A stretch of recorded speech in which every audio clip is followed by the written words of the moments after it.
Angels Pretending to Be Plants. That's the name of my new journal. On the first page, I added this quote that says, "The plants have enough spirit to transform our limited vision." And I believe that explained perfectly in a clean way what I wanted this journal to be. When I was thinking of what plant was secretly an angel, the first thing I thought of was the rose. The rose has such a loud, vibrant spirit, and I had to include her. The first thing I included was a study done in 2024 that showed that if you wear rose oil every day, it can increase the gray matter in the cingulate cortex, which is the part of the brain that deals with conflict, pain processing, and working memory.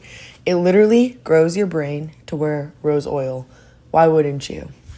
Some other physical effects is that it is cooling and anti-inflammatory. It clears excess heat and congestion. It helps with excessive menstrual bleeding. It calms and relaxes the nervous system. It reduces emotional and physical tension. And it boosts the libido. Powerhouse! A quote that I feel like the rose would say if she could is, "Tenderness is power." Also, love grows life. Passion, sensuality, and the desire to create are sacred. Rose invites us to release shame and unhealthy self-sacrificing, instead embracing and believing in true love and peace.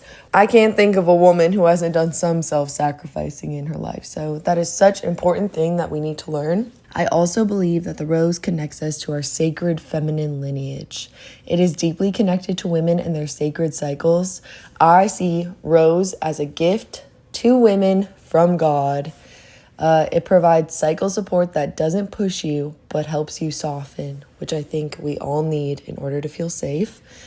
Another thing that I think the rose would tell us is that you deserve the love you seek. And then I included this little cartoon I made of a rose at her blossom stage all the way to when she loses her petals. And I feel like that's a really beautiful way to represent our cycles. I've been spraying my face with rose water and drinking rose coffee in the morning, and I just can't get enough of how tender rose is. I added this rainbow unicorn to represent the magic that I feel that rose carries, and then a sweet little deer holding a fairy to show how tender I feel like rose is towards women and how she supports us. I put a lot of pressure on myself to do Rose justice just because I have felt so transformed by the love that Rose carries, and it felt very obvious to choose her today.